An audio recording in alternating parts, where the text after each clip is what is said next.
pemeliharaan terhadap DOC dengan bobot kecil. Ada beberapa hal yang perlu mitra peternak perhatikan dan lakukan terhadap DOC dengan bobot kecil. Yang pertama, secara fisik bobot DOC kecil pasti postur tubuhnya juga kecil. Jadi semakin kecil bobot DOC itu membutuhkan suhu. Assalamualaikum warahmatullahi wabarakatuh. Selamat berjumpa kembali sahabat mitra peternak. Sekarang saya sedang berkunjung ke kandang close house yang baru check in tadi sore. Pada video kali ini saya akan mencoba berbagi pengalaman dan pengetahuan mengenai DOC bobot kecil. Perlu diketahui oleh sahabat mitra peternak bahwa bobot DOC kecil itu bukan berarti DOC jelek. Bobot DOC kecil itu memang berasal dari induk yang masih muda. Tetapi ketika DOC ini dijual, berarti DOC ini sudah masuk ke kategori DOC yang layak dipelihara, bisa dipelihara dengan baik. Berdasarkan pengalaman di lapangan, kita pernah malah sering menerima DOC dengan kategori bobot kecil atau DOC di bawah bobot 37 gram.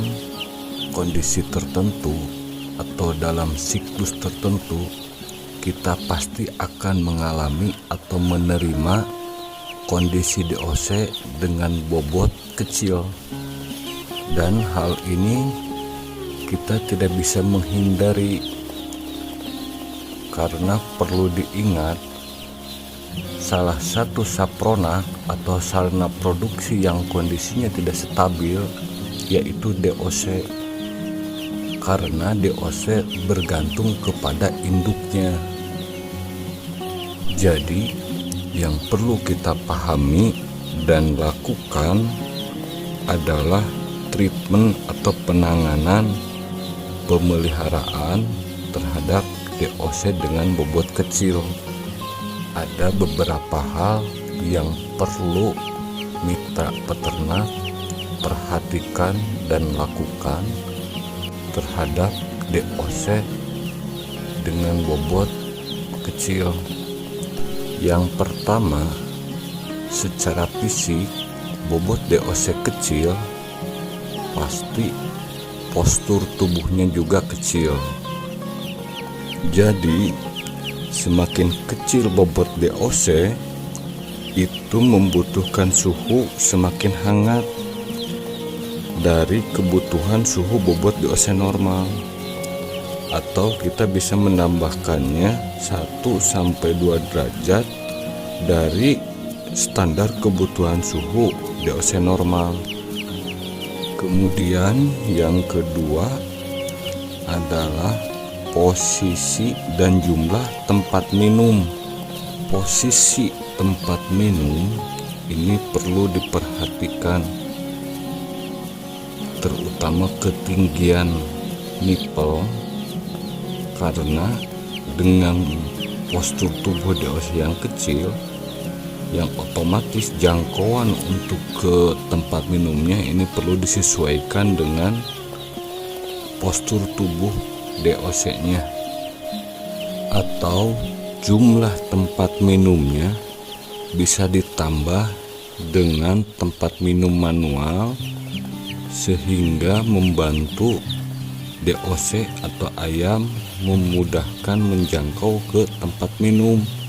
Dengan mengkondisikan ayam memudahkan untuk minum, diharapkan terhindar dari dehidrasi. Sahabat mitra peternak, perlu dihindari dan diwaspadai ayam dehidrasi karena akan mengakibatkan yang pertama, ayam akan lambat pertumbuhannya. Karena ketika ayam mengalami dehidrasi, itu banyak sel-sel yang rusak atau mati, sehingga pertumbuhan ayam ke depannya akan lambat atau tidak normal. Kemudian yang kedua, ayam dehidrasi pasti akan lemah karena kekurangan nutrisi atau minuman. Nah, yang ketiganya, ayam pasti akan mati karena lemah kekurangan nutrisi. Kemudian yang ketiga yang perlu diperhatikan dan dilakukan terhadap DOC dengan bobot kecil, yaitu mengkondisikan supaya konsumsi pakan tercapai. Jadi bagaimanapun caranya supaya ayam mau makan dan feed intake-nya tercapai dengan cara memperbanyak tempat pakan atau dibantu pakai kertas atau alas koran untuk membantu menamburkan pakan, sehingga memudahkan ayam menjangkau ke pakan atau memudahkan ayam untuk mau makan. Kemudian dengan melakukan penggiringan pada ayam supaya ayam mau makan dan mau minum, itu bisa dilakukan 1 jam atau 2 jam sekali ayam digiring. Kemudian treatment atau penanganan pada DOC bobot kecil yang berikutnya, yaitu pemberian suplemen atau multivitamin seperti sorbitol atau pemberian air gula atau pemberian vitamin elektrolit. Itu sangat membantu menambah stamina atau meningkatkan daya tahan tubuh ayam. Jadi setelah kita melakukan treatment penanganan pada DOC dengan bobot kecil, dari mulai pengaturan suhu pemanas sesuai dengan kebutuhan ayamnya, kemudian menambah dan merubah posisi tempat minum dan tempat pakan supaya lebih mudah ayam menjangkau untuk mau makan dan mau minumnya. Kemudian untuk dengan digiring supaya ayam mau makan dan mau minum, dan juga supaya tidak terjadi penumpukan. Kemudian diberi suplemen tambahan atau vitamin untuk menambah daya tahan tubuh atau meningkatkan daya tahan tubuhnya. Selanjutnya atau treatment atau penanganan selanjutnya yaitu melakukan seleksi atau culling.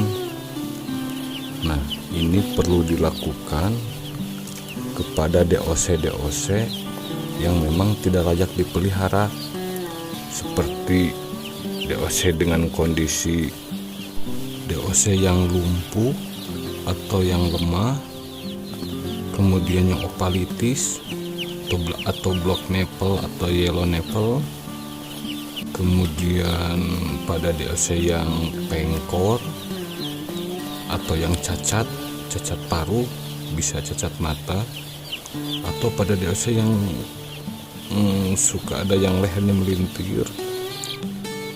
Terus pada DOC yang ada kelainan pada kaki, misal kakinya ada 3. Kemudian pada DOC yang kerdil. Nah, Itu beberapa kriteria yang bisa kita lakukan culling pada DOC tersebut. Proses seleksi atau culling bisa dilakukan pada umur 1-4 hari. Jadi kita seleksi pada DOC yang kriterianya yang tadi disebutkan tadi, kita keluarkan dari kandang. Satu kekurangan dari DOC bobot kecil ini adalah dari segi umur. Misalkan standar bobot minggu pertama atau umur 7 hari, bobot ayamnya 200 gram sampai 210 gram. Mungkin dengan bobot DOC nya 35 gram, dengan dukungan manajemen di kandang yang baik, itu bisa tercapai bobot di minggu pertama atau bobot di usia 7 hari sekitar 175 sampai dengan 180 gram. Dan ini tidak jelek, baik, karena kalau kita hitung bobot di minggu pertama 175 dibagi 35, bobot awal DOC itu udah hampir 5 kali lipat bobot DOC. Apalagi kalau mencapai 180 gram, itu udah sangat baik karena lebih dari 5 kali lipat bobot DOC awal.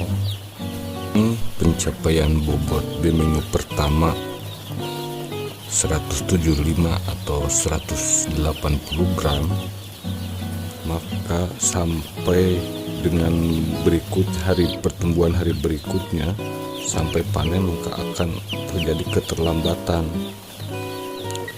Namun masih kita bisa optimalkan dari segi FCR, yaitu salah satunya dengan memajukan konsumsi pakan ayamnya, sehingga keterlambatan pertumbuhan tidak akan jauh, masih bisa dioptimalkan dari segi efisiensi pakannya atau FCR-nya. Sehingga dengan manajemen produksi yang baik diharapkan keterlambatan pertumbuhan ayam dengan DOC bobot awal kecil diharapkan hanya 1-2 hari dari pertumbuhan ayam normal, dan mungkin itu hanya berpengaruh terhadap poin IP yang mana akan mengurangi sekitar 10-15 poin IP.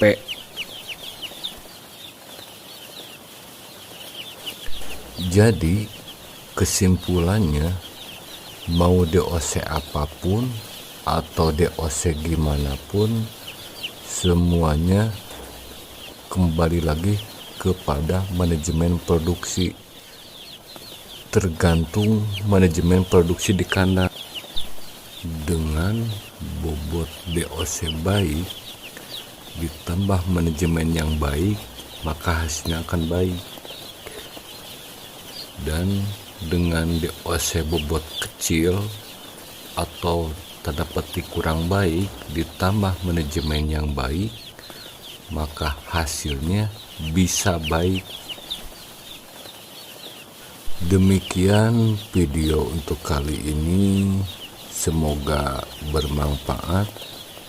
Kalau ada saran dan pertanyaan, silahkan ketik di kolom komentar. Salam sukses. Wassalamualaikum warahmatullahi wabarakatuh.